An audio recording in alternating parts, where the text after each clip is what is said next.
seorang pengantin wanita yang lagi duduk. Dia pegang bunga lili di tengah-tengah hujan. Dan yang baru Zita sadari, wanita di lukisan yang dia gambar itu persis sekali sama sosok yang menghantui dia seharian tuh. Persis.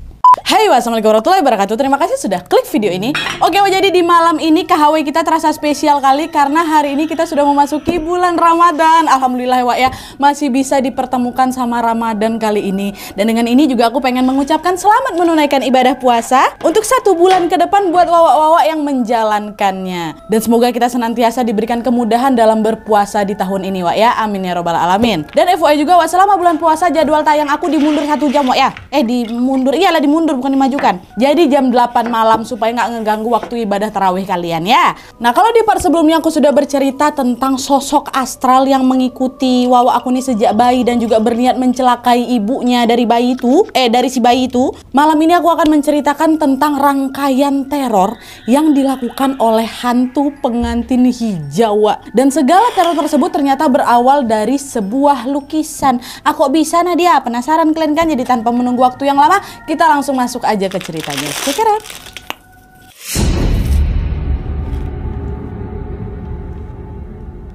oke, jadi kisah yang akan aku bawakan malam ini dikirim sama wawa aku yang namanya Zita dari Lampung. Halo Zita. Jadi kisah ini dialami langsung oleh Zita waktu dia duduk di kelas 9 atau kelas 3 SMP di akhir semester sebelum lulus. Nah, menariknya lagi selain Zita, satu keluarga Zita ini juga ikutan diteror serentetan kejadian horor sama si sosok ini. Dan biar gampang diingat tokoh-tokoh yang ada di cerita ini kita langsung sebut aja lah pakai nama ya. Jadi Zita ini punya abangnya itu berusia 4 tahun lebih tua dibanding dia. Kita sebut aja namanya Bang Dharma. Nama maknya Zita namanya Bu Sari, sedangkan bapaknya Zita bernama Pak Willy. Jadi ada Pak Willy, Bu Sari, anaknya 2 nih, Bang Dharma sama Zita. Nah, karena secara usia Zita sama Bang Dharma ini tidak begitu jauh, sejak kecil Zita sama Bang Dharma ini pun bisa dibilang akrab kali, Ditambah juga sebenarnya mereka berdua ini adik-beradik sampan golek ini rupanya cukup sensitif, dengan keberadaan makhluk-makhluk gaib. Meskipun di usia anak-anak, mereka ini bisa merasakan kehadiran makhluk-makhluk astral. Nah, karena khawatir akan terjadi hal-hal buruk nih sama mereka berdua, akhirnya bapak mereka Pak Willy memutuskan untuk menutup mata batinnya Zita sama Bang Dharma waktu itu. Nah, di sini mata batinnya si Zita berhasil ditutup tuh,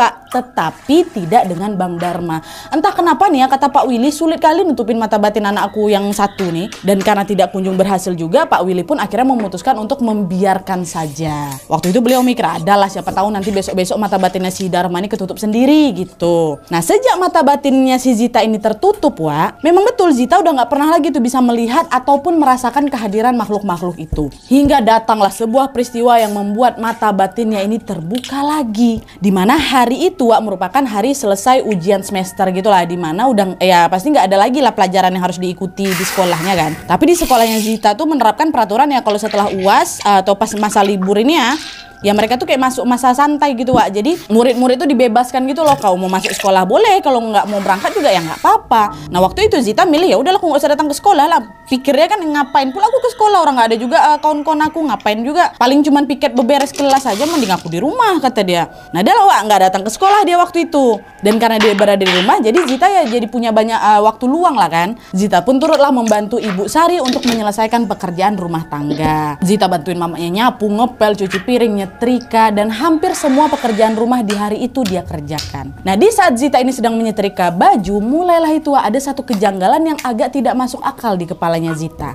Jadi ceritanya waktu itu Zita ini lagi nyetrika baju di sebuah kamar, dan FYI kamar ini memang khusus difungsikan sebagai tempat nyetrika, ya. Dan lokasinya ada di pojok rumah nih, bekas kamar tamu yang memang sudah tidak terpakai. Dan di kamar itu juga masih ada lemari dan juga dipan, macam kamar-kamar pada umumnya lah, cuman dijadikan tempat nyetrika. Nah, di situ Zita ini nyetrika baju dengan posisi duduk di atas dipan. Sedangkan di depannya si Zita ini ada sebuah lemari, yang ada cerminnya. Jadi kan Zita kalau di sini nyetrika, dia bisa ngelihat pantulan diri dia sendiri kan depan cermin. Nah, pada saat nyetrika baju itu, Zita sengaja pakai headphone besar warna hitam sambil mendengarkan lagu kesukaannya. Sesekali Zita juga ikut bersenandung lah itu, menyanyikan lagu yang memang muncul di telinganya itu kan. Nah, tapi anehnya ketika dia bernyanyi mengikuti salah satu lirik lagu, ada sebuah suara yang tiba-tiba menyahut, enak ya lagunya, kata dia. Nah dengar itu Zita langsung kaget lah Wak. Karena apa? Karena yang dipakai headphone yang dipakai sama si Zita ini headphone gaming Wak, full ear gitu loh, dengan full volume juga, which is mustahil lah kan dia bisa denger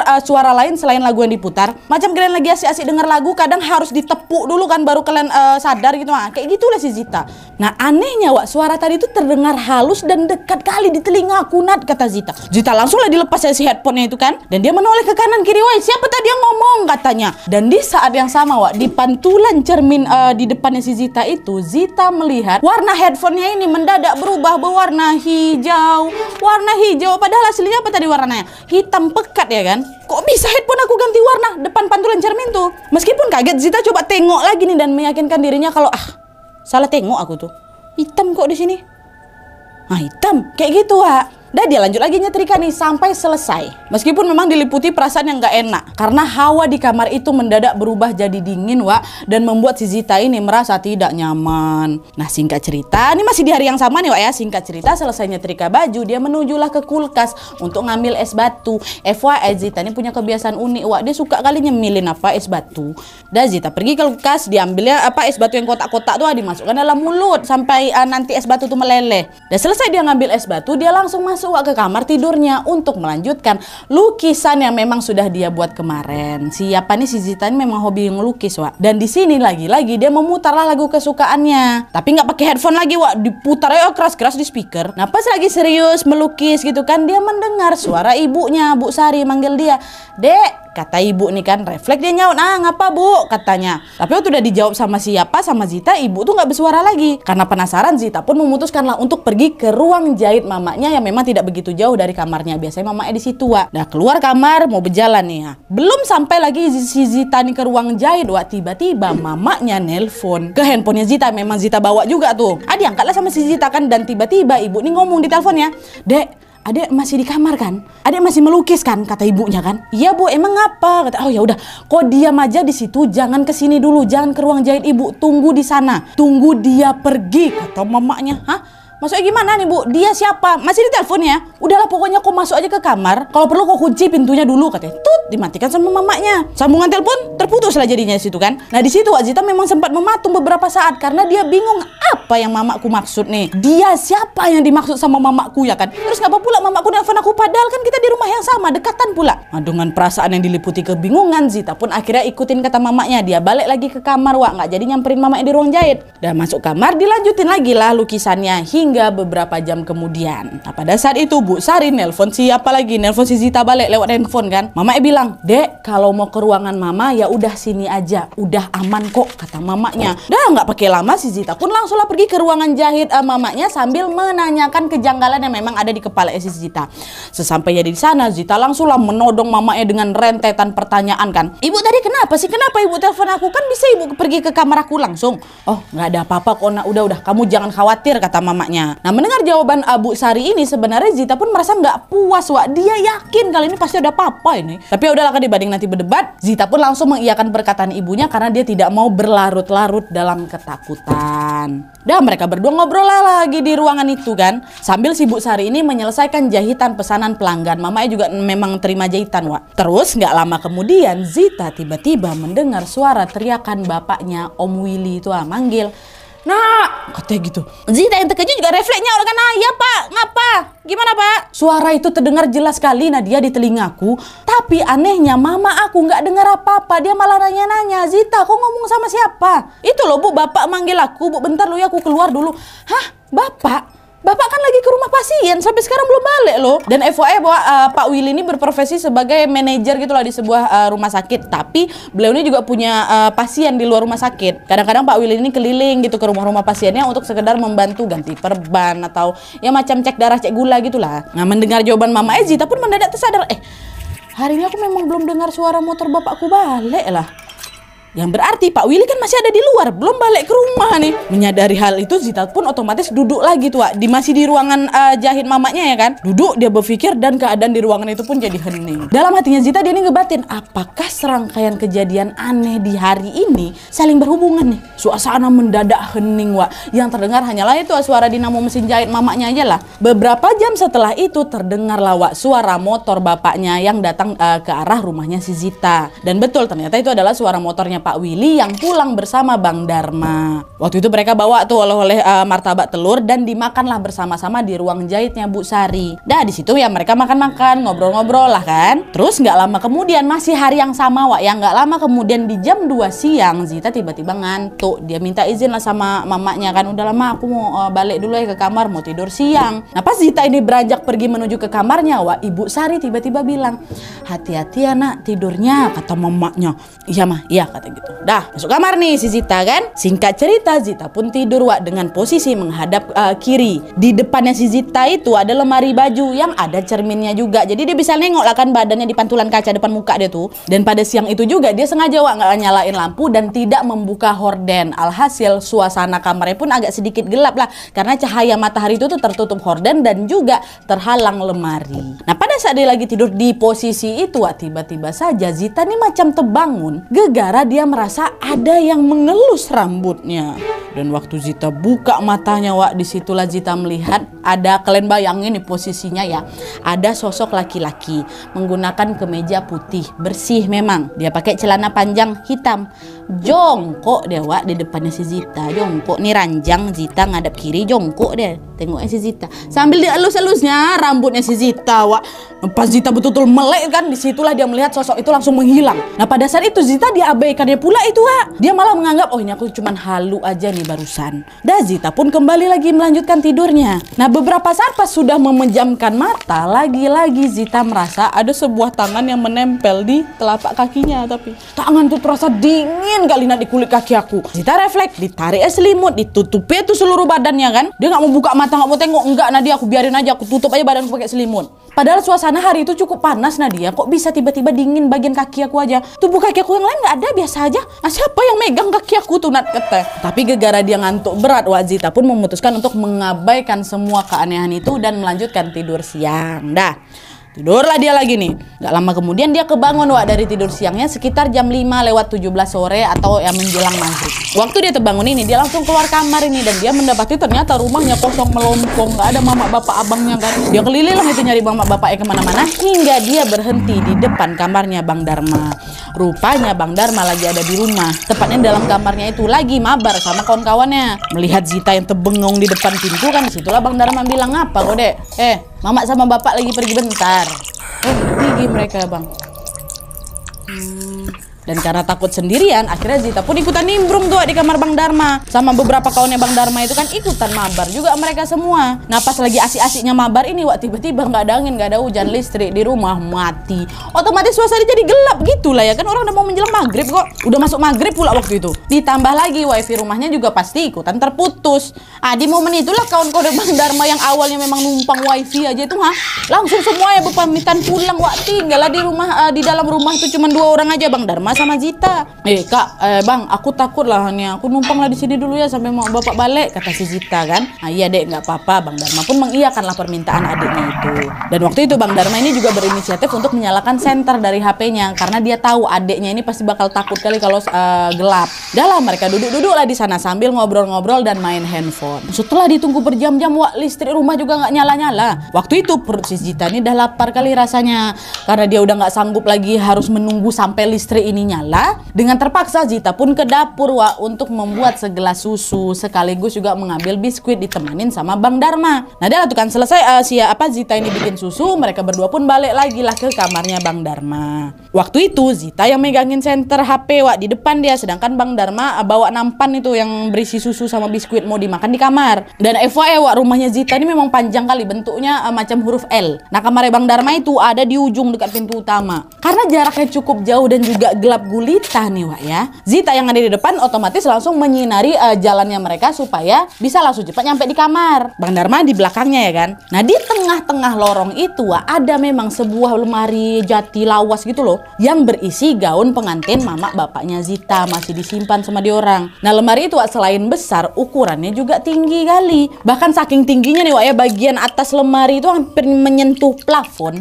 Dan pada saat melewati lemari tersebut, Zita dikejutkan sebuah pemandangan yang membuat jantungnya hampir berhenti berdetak Wak. Pada saat itu entah kenapa tangan Zita yang mengarah senter HP ini lurus ke arah depan, secara tidak sengaja justru mengangkat Wak ke atas, which is dekat lemari itu. Dan disitulah Zita melihat ada sosok laki-laki yang tadi siang mengelus-ngelus kepalanya Zita lagi duduk macam tersempit kayak gitu di atas lemari itu. Dan sosok itu mengawasi Zita sama Bang Dharma dengan tatapan tajam Wak. Nah melihat pemandangan itu otomatis Zita teriak lah kencang-kencangnya, apa tuh kata gitu sambil dia berlari. Sedangkan Bang Dharma seolah-olah sudah tahu apa yang sedang Zita lihat itu, mendadak bilang, jalannya agak cepat, gak usah kau toleh ke belakang lagi dek, kata dia. Nah selang beberapa saat mereka berdua pun sampailah di kamarnya Bang Dharma dengan nafas yang tersengal-sengal Wak. Tapi gegara mereka berdua nih sama-sama tahu mereka udah gak mau lagi membahas sosok laki-laki yang tadi di atas lemari itu. Mereka alihkanlah lagi dengan mengobrol hal-hal lucu untuk mengusir ketakutan mereka. Nah malam itu Wak, listrik mati memang cukup lama, dimana mama bapak si Zita juga belum balik nih. Hingga kemudian sekitar jam 10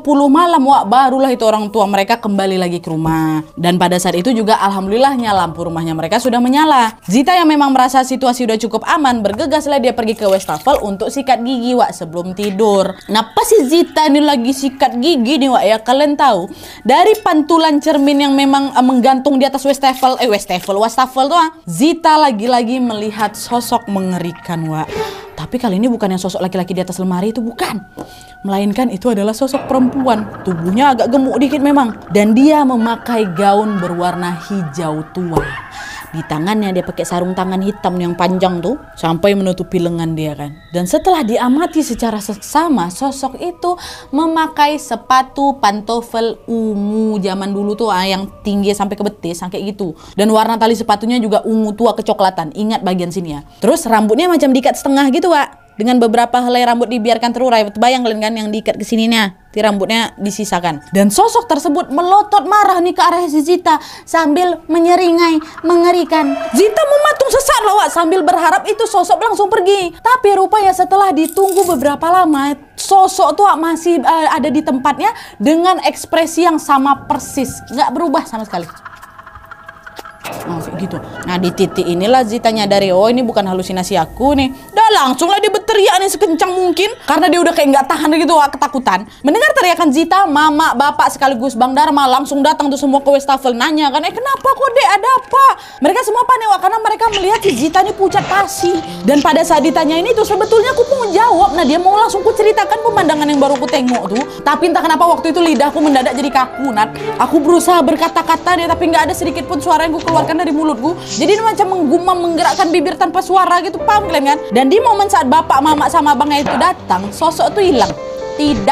Enggak Wak, Zita masih melihat sosok perempuan tadi tetap berada di tempatnya berdiri, nggak bergerak sedikit pun, dan masih memperlihatkan ekspresi yang sama ya. Padahal waktu itu udah ada keluarga si Zita loh. Tapi saya tidak ada satupun dari mereka yang menyadari keberadaan sosok ini. Abang nggak nengok? Enggak, padahal abang matanya masih terbuka tuh, mata batinnya masih terbuka kan, nggak nengok. Dah lah tuh setelah beberapa saat tersiksa dengan keadaan itu, akhirnya Zita ini bisa ditenangkan dan sosok tersebut pun pergi Wak dari hadapannya. Zita pun dibawa lah nih ke ruang tamu dan ditanyain lah sama Pak Willy dan Bu Sari kan, kenapa dek, kamu kenapa, coba lah ceritain ke mama bapak. Di situ lah Wak, akhirnya Zita menceritakan dengan detail semua kejanggalan yang dia alami di hari itu. Mulai dari dia mendengar suara mamanya manggil tadi tuh di ruang setrika, dia mimpi dibelai sama sosok laki-laki, dia lihat laki-laki itu juga ada di atas lemari, sampai yang terakhirnya dia juga menceritakan perihal perempuan bergaun hijau gitu. Nah di situ Bu Sari, mamanya mendadak diam Wak, dan gak lama kemudian Bu Sari pun buka suara. Dek, jadi gini dek, tadi kamu ingat gak waktu ibu telepon kamu siang-siang tuh, ibu sebenarnya juga dengar ada suara orang ngunyah es batu. Kurtak gitu. Ibu samperin lah, ibu pikir kan itu kamu ya kan. Dan ternyata waktu ibu samperin ke dapur, betulan ada kamu di depan kulkas sambil pegangin satu wadah es batu. Dan waktu itu dek, pintu freezer yang di atas tuh juga kebuka. Di situ ibu bilang, adek stop dek, jangan makan es batu terus kamu. Nah waktu ibu bilang gitu, kamu bukannya stop, kamu malah balik badan. Kamu liatin ibu sambil melotot, kata mamahnya. Nah dari situlah ibu menyadari bahwa apa yang ibu lihat itu bukan kamu yang asli, bukan Zita yang asli. Karena apa? Karena Zita yang ibu tengok itu dia nggak punya bayangan dek, dan kakinya nggak napak di lantai, kata mamanya. Stop.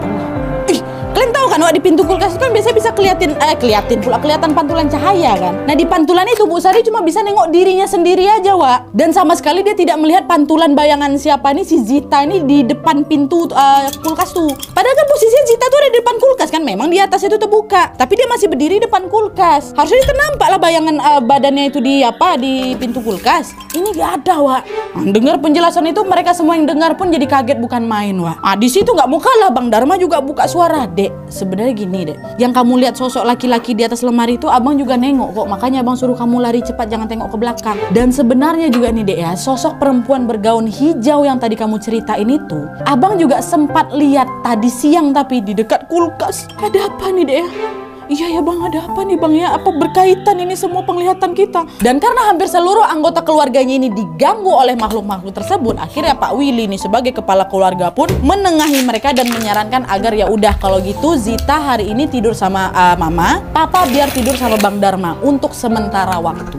Biar sama-sama saling ngejaga kita nih, kata bapaknya kan. Dah itu. Setelah semuanya setuju, mereka pun membubarkan diri di malam itu dan tidur sesuai kesepakatan yang memang sudah ditentukan. Dan di malam itu meskipun mereka sudah berupaya bareng-bareng terus dengan tujuan tidak diganggu lagi, ternyata nggak betul-betul berhasil, Wak. Dalam tidurnya lagi-lagi Zita masih diteror oleh sosok-sosok tersebut. Dimana di dalam mimpinya Zita mendadak didatangi laki-laki itu lagi. Dia pakai meja putih rapi itu tadi kan? Datang dia, Wak. Dan dari wajahnya dia seperti berusia 17-18 tahunan dia, alias masih remaja lah dia. Dan tampangnya bukan kayak orang Indonesia, Wak. Dia merupakan laki-laki keturunan Belanda gitu loh, yang memiliki kulit putih terus rambutnya pirang. Nah dalam mimpi itu laki-laki ini pun duduklah di sebelahnya si Zita dan mengajak Zita berbicara. Dengan suara yang berat laki-laki itu pun memperkenalkan diri. Namaku Angelo. Kamu Zita kan? Di situ Zita masih diam aja, Wak, karena dia merasa janggal sama mimpinya. Nah melihat Zita yang tidak merespon, Angelo pun berkata lagi, Wak, dengan bahasa Indonesia yang formal kali. Dengan terbata-bata Angelo pun melanjutkan kalimatnya.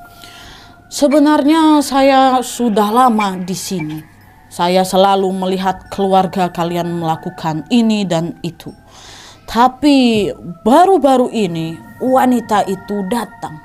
Entah dari mana. Dia berniat untuk mengganggu kalian karena dia marah. Kata Angelo. Siapa dia? Kata siapa ini kan? Kata Zita, siapa dia? Kenapa kok dia bisa datang ke sini? Dan untuk pertanyaan ini, Wak, Angelo nggak jawab tuh. Melainkan dia hanya berkata, pokoknya kalian hati-hati saja sama dia. Kalau keluargamu mau selamat, bakar lukisan yang kamu buat tadi siang. Kata si Angelo. Lukisan. Nah sampai sini, Wak, sebenarnya si Zita ini nggak percaya sama perkataan Angelo. Tapi Angelo sekali lagi menekankan wanita bergaun hijau itu bukan wanita biasa. Bahkan saking jahatnya dia, saya sendiri takut sama dia, kata Angelo. Nah, mendengar semua itu Zita pun mendadak terbangun itu, Wak, dari tidurnya dengan kondisi ngos-ngosan macam habis berlari keliling lapangan aku Nadia. Seluruh badannya Zita keringat dingin, Wak, dan wajahnya panik tidak karuan. Nah di situ Zita langsung, Wak, ingat perihal lukisan yang dia buat kemarin tuh. Dan ternyata lukisan yang Zita buat itu adalah, dengar, lukisan seorang pengantin wanita yang lagi duduk. Dia pegang bunga lili di tengah-tengah hujan. Dan yang baru Zita sadari, Wak, wanita di lukisan yang dia gambar itu persis sekali sama sosok yang menghantui dia seharian tuh. Persis. Bajunya warna hijau tua, sepatunya ungu kecoklatan, posisi ikat rambutnya juga sama semuanya. Kebayang.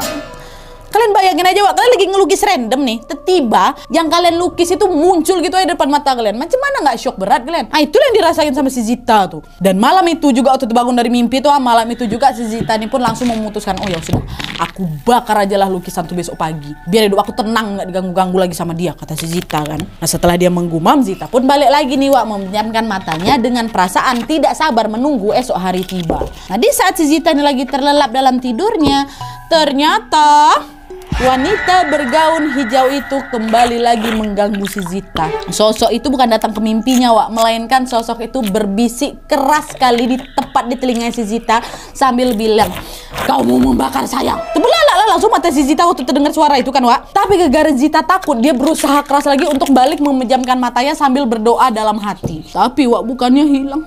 Gangguan itu malah semakin menjadi-jadi. Sosok perempuan bergaun hijau itu terus berteriak di telinga si Zita. Macam kaset rusak ini diputar tuh, Nadia, kata dia. Kau mau membakar saya, kau mau membakar saya, kau mau membakar saya, gitu terus, Wak. Sampai akhirnya lama-kelamaan suaranya terdengar lirih dan tersengal-sengal juga, Wak, macam orang kecapean, kebiasaan napas. Kamu mau membakar saya, kamu mau, kayak gitu. Dan di tengah ketakutan itu, Zita pun tiba-tiba mendengar suara laki-laki yang berteriak lantang. Don't touch her, kata dia. Dan disitulah Zita tahu bahwa suara tersebut adalah suara siapa? Angelo. Dan setelah Zita mendengar suara Angelo, tiba-tiba suara yang kau mau membakar aku tuh hilang. Suara wanita tuh hilang. Begitu juga dengan suara Angelo, udah nggak terdengar suara-suara aneh lagi lah pokoknya di kamar tidurnya si Zita tuh. Dan epiknya lagi, Wak, ketika Zita mengalami serentetan teror malam itu, Bu Sari kan ngawanin dia di sebelah dia itu kan, mama si Zita nih. Beliau sama sekali tidak mengalami gangguan apapun, nggak ada terdengar apa-apa, nggak ada diganggu macam-macam, tidak. Mama tetap itu tertidur pulas dan tidak menyadari kalau anaknya lagi diganggu sama perempuan gaun hijau tuh. Nah, adalah tuh kan, Wak, keesokan harinya pada saat matahari sudah bersinar terang, Zita pun bangunlah dari tidurnya. Menyadari hari sudah pagi, cepat-cepat dia berlari ke dapur buat mencari korek. Dan di dapur dia juga ketemu sama mamanya lagi nyiapin sarapan, ya kan? Karena melihat wajah si Zita ini ketakutan, mamanya ini pun nanyalah sama si Zita, Dek, kenapa kok muka kau pucat kayak gitu? Nah, di situ Zita pun menceritakanlah semua yang dia alami semalam kepada mamanya. Mendengar penjelasan Zita, Bu Sari pun langsung manggil suaminya nih, Pak Willy, dan juga Bang Dharma. Mereka juga dengar penjelasan si Zita kan, dan mereka semua akhirnya sepakat mendukung Zita untuk membakar lukisan yang dia buat. Ya udahlah, yuk, ayo sekarang kita temenin adek buat bakar lukisannya. Takut kenapa-napa, kata Pak Willy, Wak. Udah akhirnya pagi itu belum sarapan lagi nih, Wak. Pagi itu mereka semua pergilah ke halaman rumah depan untuk membakar lukisan itu. Dan di saat kanvas lukisnya udah mulai terbakar nih sedikit gitu kan, disitulah, Wak, Bu Sari tiba-tiba berteriak. Gegara apa? Gegara Bu Sari merasa ada seseorang yang menarik rambutnya ke belakang dengan kencang. Bu Sari langsung nengoklah ke belakang kan, ternyata gak ada siapa-siapa. Tidak. Nah, karena dianggap keadaan Bu Sari waktu itu tidak begitu membahayakan, Zita pun meneruskan membakar kanvas itu kan hingga hampir setengahnya angus, Wak. Dan di momen inilah tiba-tiba saja badan Zita terlempar 1 meter badan aku dari tempat aku berdiri itu. Nah, tertelungkup Zita tuh di tanah, muka aku lecet-lecet berdarah gara-gara kerikil-kerikil situ tuh. Dan waktu Zita berusaha bangun, dia melihat perempuan bergaun pengantin hijau itu menatapnya dengan tatapan marah. Datang perempuan, Wak. Dan perempuan itu macam ngamuk dan beriak mau nyakitin tubuhnya si Zita tuh. Dan di saat yang sama juga Zita melihat Angelo dan beberapa sosok-sosok lain datang mengelilingi perempuan itu. Jadi waktu itu yang dilihat sama si Zita ini nggak cuma Angelo sama si perempuan ini aja, Wak, ya. Ada beberapa makhluk-makhluk lainan, ada anak-anak kecil, ada bapak-bapak, ada juga ibu-ibu tuh. Tapi nggak menyeramkan sosok-sosok mereka yang macam manusia biasa, cuma nggak napak tanah aja. Dan semua sosok-sosok itu, Wak, berusaha keras memegangi tubuh si perempuan tersebut agar berhenti menyakiti Zita. Nah, Bang Dharma yang memang waktu itu melihat juga kedatangan makhluk-makhluk tak kasat mata itu, tiba-tiba langsung berkata keras sekali, Wak, sudah cukup, jangan kau ganggu adik aku lagi ya, kata siapa? Kata Abang. Dan bukannya berhenti, Wak, sosok perempuan tadi berusaha keras melepaskan diri dan berteriak kencang, lepasin aku, lepasin, katanya. Saking kencangnya nih, Wak, saking kencangnya dia berteriak, Bu Sari sama Pak Willy yang memang tumpul nggak bisa nengok apa-apa tuh bisa dengar suara teriakan tuh. Padahal mereka nggak ngelihat sosok itu, tapi suaranya terdengar. Dan kejadian ini juga terjadi pagi-pagi nih, Wak, ya, belum malam lagi. Udah lah tuh, di tengah situasi yang semakin genting, tiba-tiba aja nih, Wak, tiba-tiba neneknya Zita yang memang rumahnya dekat kali sama rumah mereka datang itu ke rumah dan beliau langsung masuk ke halaman itu. Nah di sana beliau membawa minyak dan juga bawang putih gitu yang kemudian dilumuri sama tanah. Dan sesaat setelah itu semua sosok tak kasat mata yang tadinya berkumpul di halaman rumahnya si Zita mendadak hilang semua, hilang. Sosok perempuan tadi, Angelo sama kawan-kawannya itu hilang. Nah Zita yang wajahnya memang terluka langsunglah dibawa ke dalam rumah untuk diobati. Tapi anehnya waktu itu nih ya, nenek Zita ini sama sekali macam nggak ada ngobrol atau menyapa keluarga itu lagi datang tuh, tidak, diam aja beliau nih. Padahal beliau tahu badannya si Zita nih luka-luka kan, tidak ada sedikit pun bertanya. Setelah Zita tuh masuk, nenek cuma lumurin minyak itu ke tanah tuh sudah balik ke rumahnya. Udah gitu aja Wak. Tapi sesaat sebelum pergi Wak, nenek ini sempat berkata sepatah kalimat. Dok, ini lukisannya taruh di gereja aja ya, kata nenek. Gak lama beliau pun langsunglah membawa lukisan sedikit terbakar itu bersamanya. Nah sampai sini Pak Willy sekeluarga terbengung-bengung lah sama semua kejadian aneh yang menimpa keluarganya ini kan Wak. Mereka semua pengen tahu ada apa sih ini sebenarnya. Tapi waktu itu mereka memilih tidak terlalu memperdulikan hal ini Wak. Kondisi Zita lah yang menjadi fokus utama mereka. Dan akhirnya hari itu pun berlalu tanpa gangguan apapun Wak. Mereka semua bisa tidur nyenyak dan gak ada lagi gangguan-gangguan baik dari si Angelo atau perempuan bergaun hijau. Gak ada. Terus keesokan harinya nenek Zita datang lagi ke rumahnya mereka. Nah di sana nenek mencari Zita dengan tujuan untuk melumuri kaki Zita dengan minyak dan bawang putih. Dan tuh mereka berdua duduklah di ruang tamu ya kan. Nenek lumurin lah kakinya siapa nih, kaki Zita. Nah selesai melumuri, nenek Zita tiba-tiba membuka topik. Dok, kok bisa kau kepikiran ngelukis gambar itu, kata neneknya kan. Gak tahu aku mbah. Waktu itu ya aku lagi pengen ngelukis aja, pengen ngelukis pengantin nangis sambil hujan-hujanan. Emang kenapa mbah? Nah disitulah Wak, kemudian nenek pun bercerita dengan bahasa Jawa. Ini ku bahasa Indonesia kan aja. Jadi Dok, dulu kali waktu mbah masih bocah, pernah ada calon pengantin yang gagal menikah. Di hari H pernikahan, si pengantin pria ini membawa kabur selingkuhannya. Dia batal menikahi si pengantin ini dan ditinggalkannya gitu aja. Dan pengantin wanita ini pun menangis lah itu sambil duduk di depan gereja dan memegang bunga lili. Dan kamu tahu Dok, wanita itu persis seperti yang kamu lukis. Namanya Mia, kata nenek. Kan terkejut lah Zita waktu dengar cerita neneknya Wak. Dan di situ nenek juga menjelaskan ternyata nih Wak ya, sejak saat itu mental si wanita ini menjadi terganggu. Dia tidak bisa menerima kenyataan bahwa calon suaminya mencampakkannya begitu saja dan memilih wanita lain. Setiap hari Wak dia selalu memakai gaun pengantin itu. Dan dia juga meminta sepatu pantofel berwarna ungu. Kenapa sepatu itu Wak? Kenapa? Karena sepatu itulah yang dipakai selingkuhan calon suaminya. Dia aduh, merinding kaki aku bah. 2 tahun Wak dia meratapi kehidupannya itu dengan kondisi yang sangat bisa dibilang mengenaskan lah. Jadi stres dia nih Wak. Hingga beberapa waktu kemudian si wanita ini atau Mia ini ditemukan meninggal dunia. Dan dia meninggal dalam keadaan mulut berbusa dan tubuhnya tersangkut di sebuah lubang. Dan sepertinya dari masyarakat bilang dia ini meninggal gara-gara bunuh diri. Astagfirullah. Dan kalian mau tahu, di hari kematiannya itu perempuan ini menggunakan gaun berwarna hijau tua lengkap dengan sarung tangan dan juga sepatu pantofel ungunya tuh. Persis sama kayak apa yang dilukis sama si Zita. Mendengar semua penuturan itu, Zita langsung melontarkan pertanyaan lagi nih ke neneknya. Terus kenapa malah Zita yang diganggu mbah, katanya kan. Kamu nyanyi. Ngapain kamu di sini? Aku nggak mau berteman sama kamu. Kamu nyanyi. Dan kalian tahu apa jawaban neneknya? Kamu tahu kenapa aku diganggu Zita? Kau tuh mirip kali sama selingkuhan laki-laki itu. Dan selain itu juga karena lukisan kau nak, dia merasa terpanggil. Jadi datanginlah kau karena energinya ketariknya ke sini. Gitu nek ya. Dan sejak saat itu nenek pun menyarankan agar Zita memperkuat lagi ibadahnya supaya tidak diganggu lagi sama pengantin Mia. Dan selang 2 minggu sejak kejadian, neneknya Zita meninggal dunia Wak. By the way, beliau meninggal gara-gara faktor usia ya, bukan gara-gara apa-apa. Dan sejak kejadian itu pula mata batinnya si Zita nih mendadak terbuka balik. Dan dia alhasil jadi berteman Wak sama beberapa sosok, termasuk siapa? Angelo. Tapi gara-gara Pak Willy lagi-lagi khawatir sama keselamatan anaknya, beliau pun macam memanggil pendeta gitu untuk menutup kembali dari mata batinnya si Zita secara permanen. Dan sejak mata batin aku ditutup, Nadia, aku udah nggak pernah lagi tuh mengalami kejadian-kejadian aneh sampai sekarang. Alhamdulillah. Jadi kita nggak bisa nih Wak menagih si Zita untuk menceritakan kisah Angelo karena mata batinnya udah ketutup. Aku penasaran Angelo ini datang dari mana? Karena pada orang Belanda kayak gitu kan. Penasaran kalian kan? Tapi nggak bisa, udah tertutup mata batinnya gimana? Oke Wak, jadi itu tadi cerita tentang Zita yang diteror hantu bergaun pengantin hijau pula. Melalui cerita ini kita bisa sama-sama belajar bahwa kita ini harus belajar mengikhlaskan sesuatu yang memang tidak ditakdirkan untuk kita. Ya, meskipun memang mungkin awalnya berat, apalagi Mia nih nggak jadi nikah di hari H. Kebayang aku sesedih apa perasaan Mia waktu itu kan. Tapi percayalah bahwa takdir yang berat itu adalah jalan yang terbaik. Ya, mungkin itulah cara Allah Subhanahu wa taala menyelamatkan kita dari orang-orang yang salah. Bisa jadi ya kan? Tapi yang jelas kita doakan aja lah semoga Mia bisa tenang di sana dan sudah tidak lagi mengganggu keluarga Zita maupun keluarga lainnya.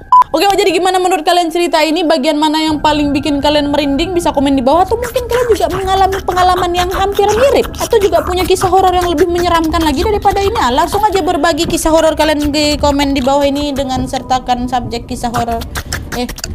Di bawah ini tuliskan subjek kisah hororku beserta judulnya, tolong judul ya, singkat aja judul ya, dan sertakan juga nomor WhatsApp sama Instagram kalian supaya nanti kami gampang hubungin kalian kalau misalnya kisah kalian di-up di video selanjutnya. Oke Wak, jadi sekian dulu videonya, terima kasih banyak yang sudah menonton. Kalau kalian suka video ini, klik like-nya, jangan lupa komen di bawah untuk video dan saran-saran untuk selanjutnya.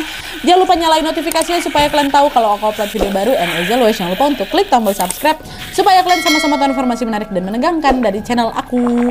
See you next video Wak, bye. Umumnya tadi aku pakai baju hijau. Jangan.